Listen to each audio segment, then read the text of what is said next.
जय Hind everyone. Finally CAPF यानी कि central arm police forces assistant commandant 2025 examination की नोटिफिकेशन आउट हो चुकी है and I would like to welcome you all to this platform of defence Gradeup, जहां पे ना सिर्फ इस नोटिफिकेशन को हम लोग डिकोड करेंगे बल्कि सीएपीएफ एग्जाम के बारे में भी मैं बहुत पुख्ता, बहुत इंपॉर्टेंट जानकारी दूंगा। हम लोग डिस्कस करेंगे about various eligibility criteria, educational qualification की बात करेंगे, ऑफ कोर्स बात करेंगे कितनी वैकेंसीज हैं, लास्ट ईयर से क्या डिफरेंस है इस वैकेंसी में, क्या एग्जामिनेशन का पैटर्न है, एग्जाम डेट कब है, कब पेपर आपका होने वाला है, एक बेसिक स्ट्रैटेजी क्या रहनी चाहिए एंड सिलेबस के बारे में भी हम लोग बात करेंगे। तो कुल मिला के आप कह सकते हैं कि इस बहुत छोटी लेकिन इंपैक्टफुल वीडियो में हम लोग काफी कुछ डिकोड करेंगे which is pertaining to CAPF assistant commandant 2025 examination. तो चलिए शुरुआत करते हैं। सबसे पहले एक चीज की आप ध्यान रखें, दिमाग में बहुत इंपॉर्टेंट है, नोटिफिकेशन आउट हो चुकी है और फाइनल जो डेट है आपकी, जो लास्ट डेट ऑफ सबमिशन है, दैट इज 25 मार्च 2025। तो मैं यही बोलूंगा कि जो 20 दिन की आपको विंडो मिली है, इसमें एग्जामिनेशन का जो फॉर्म है, जो नोटिफिकेशन है, उसके हिसाब से फिल करें एंड मेक श्योर कि आप लास्ट डेट का इंतजार ना करें। बहुत सारे स्टूडेंट्स इसमें फंस जाते हैं कि लास्ट डेट को अप्लाई करेंगे, उस दिन हो सकता है कि सर्वर के ऊपर बहुत प्रेशर हो और आप ना अप्लाई कर पाए। सो प्लीज वो गलती मत कीजिएगा। And this examination is for assistant commandant जो कि ज्वाइन करेंगे बीएसएफ यानी कि बॉर्डर सिक्योरिटी फोर्स, सीआरपीएफ यानी कि central reserve police force, CISF यानी कि central industrial security force, ITBP Indo Tibetan border police and SSB यानी कि सशस्त्र सीमा बल। तो ये जो फोर्सेस हैं, यहां पे आप ज्वाइन करते हैं as assistant commandant which is equivalent to DSP and basically it's a group A post which you are getting after this particular examination. The very important thing is कि what exactly is the exam date। तो मैं आपको बताना चाहूंगा कि UPSC ने decide किया है the 3rd of August 2025 जो कि संडे है, उस दिन ये एग्जाम होगा। ये एक वन डे एग्जाम है, लेकिन इस एग्जाम में 2 पेपर होते हैं, उसके बारे में भी हम लोग इसी वीडियो में बात करेंगे। Down the line will be talking about it. Now the very important question is कि सर वैकेंसीज कितनी है। सो सबसे पहले उसी क्वेश्चन को हम लोग डिकोड करेंगे that what exactly is the number of vacancies this year. थोड़ा सा डिसअपॉइंटिंग ये हुआ कि as compare to last year we have got lesser number of vacancies. Last year 500 plus vacancies थी, जो कि इस बार रिड्यूस हो गई हैं and they are around 357 vacancies only. जहां लास्ट ईयर 186 वैकेंसीज बीएसएफ में थी, इस बार सिर्फ 24 वैकेंसीज है। तो ये बहुत बड़ा डिक्लाइन हमें देखने को मिला। ऑन द कॉन्ट्रेरी सीआरपीएफ में 120 वैकेंसीज थी, इस बार 200 से भी ज्यादा वैकेंसीज हैं। सीआईएसएफ में 92, आईटीबीपी में 4 वैकेंसीज है सिर्फ, और सशस्त्र सीमा बल में भी होगा 33। सो इन टोटल 357 वैकेंसीज है। लेकिन मैं एक चीज पे आपकी नजर डालना चाहूंगा that these are the tentative numbers of vacancy, याद रखिएगा। So we have to understand this thing that जब भी हम लोग यहाँ पे बात करते हैं इस पर्टिकुलर वैकेंसी की, तो ये वैकेंसी कोई फुल एंड फाइनल नहीं होती है। कुछ ना कुछ आपको हो सकता है ये बाद में बढ़ भी जाए, there is also a chance.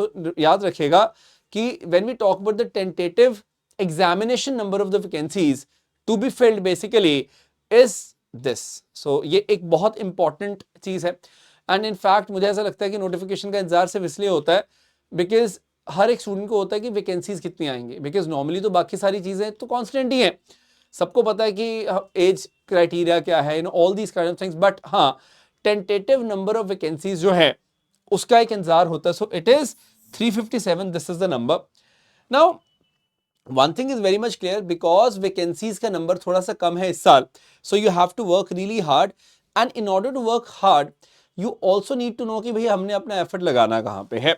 जैसे कि मैं आपको ऑलरेडी बता चुका हूं that last date is basically 25 March till मतलब 6 PM इन द इवनिंग आपको फॉर्म फिलिंग करनी है। But again I would say don't wait for this date, आप अगले एक हफ्ते में कोशिश करो कि फॉर्म फिलिंग करके इस चीज को एटलीस्ट खत्म कर दो और अपनी फोकस करो तैयारी के ऊपर। नेक्स्ट जो पॉइंट है that is exam date is gonna be the 3rd of August 2025। 3 अगस्त 2025 को आपका एग्जाम डेट है। सो या I think this is the date which is gonna be very important. अब अगर आप ध्यान से देखें, you have got March, April, May, June and July, ये आपके पास 5 महीने आपके हाथ में है ना। सो आपको बस ये ध्यान देना है कि किस प्रकार से आप इन 5 मंथ्स को यूटिलाइज करते हो प्रॉपर तरीके से। एंड मैं ये भी बताऊंगा कि इस एग्जाम के अंदर कुछ ऐसी चीजें क्या हैं जिनको हमें खास तौर पर ध्यान में देने की जरूरत होती है। There are some things which you have to be very focused upon and will be talking about that. देखिए, when I talk about this very examination, याद रखें हमेशा ये एग्जाम पैटर्न आपको पता होना चाहिए, बहुत लोगों को शायद नहीं पता। When I talk about this examination, हम सीएपीएफ 2025 एग्जामिनेशन की बात करते हैं। यहां पे एक तो होगा आपका पेपर 1 जो जनरल एबिलिटी और इंटेलिजेंस टेस्ट होता है। ये पूरा एमसीक्यू बेस्ड पेपर है, इसमें मल्टीपल चॉइस क्वेश्चंस आ रहे हैं। 125 क्वेश्चन होंगे, एक क्वेश्चन 2 मार्क्स का होने की वजह से 250 मार्क्स का ये पेपर है। ये पेपर आपका होता है इन द मॉर्निंग 10 to 12, आपका राइट इन द मॉर्निंग ये पेपर हो जाएगा, यानी कि 2 आवर्स की ड्यूरेशन का आपका ये एग्जामिनेशन होगा। ये वैसे ही होता है जैसे सीडीएस का आपका पेपर होता है ना, एफकेट में भी हमारा एमसीक्यू पेपर होता है। लेकिन ये जो पेपर 2 है ये ट्रिकी है, ना सिर्फ ये 3 आवर्स की ड्यूरेशन होल्ड करता है, बल्कि ये आपका जनरल स्टडीज ऐसे कॉम्बिनेशन का एक रिटन पेपर है। Because this paper is basically written, एक सब्जेक्टिव पेपर है। This is what makes this examination a bit challenging, याद रखिएगा। क्योंकि देखिए, अगर कोई भी एमसीक्यू बेस्ड आपने पेपर की तैयारी करनी है तो आपको मैक्सिमम एमसीक्यूज की प्रैक्टिस करनी पड़ती है। लेकिन जब आपका एग्जामिनेशन एक रिटन एग्जामिनेशन हो जाता है तो आपको राइटिंग प्रैक्टिस करनी पड़ती है, एसेज लिखने पड़ते हैं, and a lot of things are there as well. So इसलिए ये एग्जामिनेशन थोड़ा सा ट्रिकी है, इसके बारे में भी हम लोग बात करेंगे। Remember one thing, talking of the syllabus, अगर मैं पेपर 1 की बात करूं तो सिलेबस वही है जैसे आप नॉर्मली बाकी एग्जाम्स में देखते हैं। जीके के अंदर हम जब बात करते हैं, नो डाउट सभी चीजें जैसे साइंस है, करंट अफेयर्स है, पॉलिटी है, हिस्ट्री है, ज्योग्राफी है, these are the components.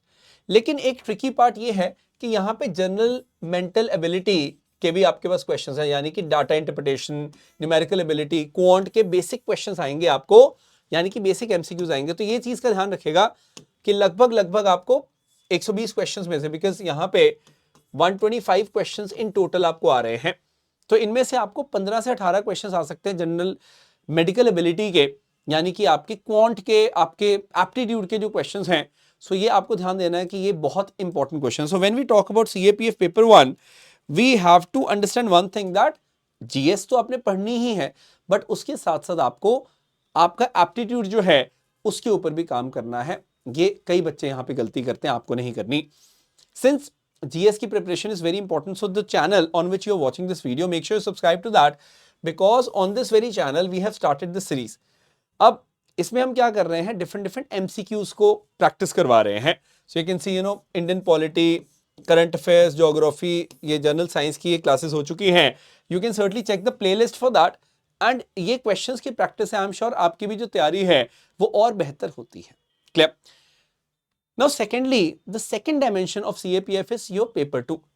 Paper 2 जो कि जनरल स्टडीज, एसे और कॉम्प्रिहेंशन का पेपर है। अब एक ध्यान दें यहाँ पे, ये जो बेटे पेपर 2 है CAPF का, ये 200 मार्क्स का तो है, पर ये क्या पेपर है, एक रिटन पेपर है, जैसे कि मैंने अभी आपको थोड़ी देर पहले बताया।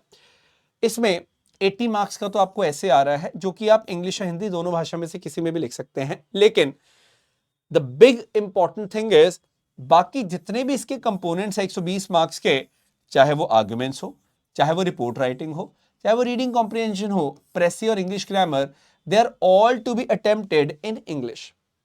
इसलिए बोला जाता है कि आपको अपनी इंग्लिश पे तो काम करना ही है, बल्कि आपने जो जीएस में पढ़ा है उसको आपको अप्लाई भी करना है। क्योंकि आप अच्छा एसे कैसे लिखेंगे, 4 एसेज लिखने हैं आपको, you will be able to write 4 essays of 20 marks each only when you have practice that. आप आर्गुमेंट्स भी तभी लिख पाते हैं जब आपकी प्रैक्टिस है। तो ये 120 नंबर आपके तभी आपके हाथ में आते हैं जब आपकी अच्छी कमांड है जीके के अलग अलग इश्यूज जो चल रहे हैं, चाहे वो रशिया यूक्रेन वॉर हो या कुछ और सोशल इश्यूज हो। So what we are planning is that from April onwards, April 2025 onwards, इसी चैनल के ऊपर हम लोग जनरल स्टडीज, ये जो पेपर है एसे कॉम्प्रिहेंशन का, यानी कि पेपर 2 ऑफ सीएपीएफ है, इसके ऊपर भी हम लोग काम करेंगे। मैं और शरद सर मिलके आपको इस एग्जाम के लिए भी तैयार करेंगे। पेपर 2 जो है स्पेसिफिकली उसके लिए तैयार करें, because you can't ignore these 200 marks. मैं मानता हूं कि पेपर 1 क्वालिफाई करके पेपर 2 चेक हो रहा है, लेकिन पेपर 2 बहुत इंपॉर्टेंट कंपोनेंट है आपका ओवरऑल मेरिट में, ये बात याद रखिएगा। क्योंकि मेरिट जो आपकी बननी है जिससे कि आपको कॉल आ रही है इंटरव्यू की या पीईटी की कॉल आ रही है, वो पेपर 1 प्लस पेपर 2 के मार्क्स के बेसिस पे ही है. So we have to be very smart that how we are approaching this paper. Clear? So do check various sessions we have done on this platform so that आपको एक idea लगे कि कैसे आप तैयारी कर सकते हो. एंड एक बहुत इंपॉर्टेंट क्वेश्चन आता है जी, एज लिमिट बताएं क्या है. तो मैं आपको सिंपल सा एक आइडिया दे देता हूं. Any candidate who has achieved the age of 20 years and you must have not achieved the age of 25 years on 1st of August 2025. To be easy, to making it easy, इसका मतलब ये है मतलब he or she must not have been born earlier than 2nd August 2000 and not later than 1st of August 2005. तो इन dates के बीच में अगर कोई पैदा हुआ है, they are eligible. हाँ, कुछ कैटेगरीज के लिए we do have some relaxations, उसके बारे में भी बात कर लेते हैं. For example, it is up to 5 years for any scheduled caste and scheduled tribe candidate, and it is up to 3 years for any candidate belonging to OBC, other backward classes. तो ये आप ध्यान में रखिएगा. It is also up to a maximum of 5 years for civilian central government servant in accordance with the existing instructions. जो भी यहाँ पे है वो आप पढ़ सकते हैं नोटिफिकेशन में. So what is more important is कि आपको एज क्राइटेरिया एक बेसिक आइडिया होना चाहिए, बहुत इंपॉर्टेंट है. जहां तक क्वालिफिकेशन की बात है तो नोटिफिकेशन बहुत सिंपल सी बात बोलती है, any candidate if you are holding a bachelor's degree from a university you are eligible.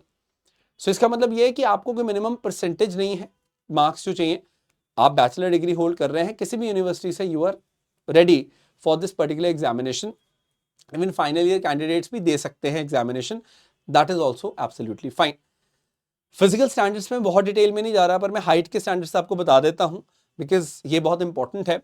Main में minimum height required is 165 centimetres and women में minimum height criteria is of 157 centimetres according to the notification. Chest expansion की मैं अगर बात करता हूं तो यहाँ पे भी क्या है, मिनिमम जैसे 81 सेंटीमीटर्स है with 5 centimetre of minimum expansion. Women में ये एप्लीकेबल नहीं होता है चेस्ट का, तो ये आपको पता होना चाहिए. And regarding the PET will make a separate video, वो बात की बात है. अभी आपको बस ये देखना है कि if you are meeting these physical standards, you are absolutely good to go.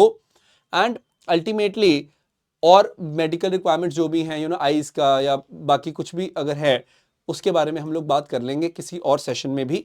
अभी I just wanted to make sure that we talk about the vacancies, eligibility criteria, age limits हमने बात कर ली, एजुकेशनल क्वालिफिकेशन, एग्जाम का pattern, exam की date, basic syllabus and simple strategy जो आपको अभी 5 महीने के लिए होनी चाहिए, उन चीजों पे मैंने फोकस किया. सो मेन स्ट्रैटेजी अभी यही है कि आपने जीएस की रिवीजन स्टार्ट कर देनी है, साथ ही साथ आपने वो जो एप्टीट्यूड वाला पार्ट है ना उसको थोड़ा बहुत टच करना स्टार्ट करना है. प्रीवियस ईयर क्वेश्चंस देखिए, वहां से आपको पता चलेगा कैसे कैसे क्वेश्चंस आ रहे हैं. 3-4 साल के देखोगे, आइडिया आपको मिल जाएगा.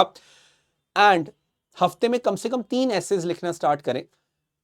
You will be getting the sessions on this channel only कि भाई ऐसे कैसे लिखना है, कोटेशंस को कैसे यूज करना है, इन 80 मार्क्स को कैसे मैक्सिमाइज करना है, वो सब हम बताएंगे आपको, चिंता ना करें. सो आप इस पर्टिकुलर प्लेटफॉर्म के साथ जुड़े रहें and we can assure you that you will be getting the best which we have over here. Do add this video to your liked videos, share it with your friends if you found it useful, and share to this platform of Defense Grade Up. So मैं इन्हीं videos की बात कर रहा था which we are doing for the revision of CDS. They are very much useful for CAPF paper 1 also. Paper 2 का मैंने आपको बताया कि हम लोग अप्रैल से ही रिविजन स्टार्ट करवा देंगे. So make sure you are contacting on these numbers in case of any doubts and queries. आपका जो भी मैंने अभी आपको इन्फॉर्मेशन दी, अगर कोई डाउट्स और क्वेरीज है तो आप इन नंबर्स पे कॉन्टैक्ट करके पूछ सकते हैं. You can WhatsApp, you can drop a WhatsApp on these numbers. This is my Telegram channel Akash Chandev ji के booster. You can certainly join this. इस सेशन की पीडीएफ या बाकी सभी सेशंस की पीडीएफ आपको यहीं पे मिल जाती है, तो पीडीएफ के लिए इसको ज्वाइन करना बिल्कुल ना भूलें. And I hope that this session of just 14 to 15 minutes has added some value to your overall knowledge of this examination. हो सकता है कि आपका कोई डाउट रह गया हो सकता है मैंने शायद कुछ मिस आउट कर दिया हो. Absolutely it is possible. So make sure leave a comment and let me know कि सर आपने ये मिस आउट कर दिया, आप बता दो, या फिर आपको ये डाउट है तो आप बता दो. That's what I would like to say. So that's me Akash Chandev signing off. I wish you all the very best for the examination. जय हिंद, जय भारत.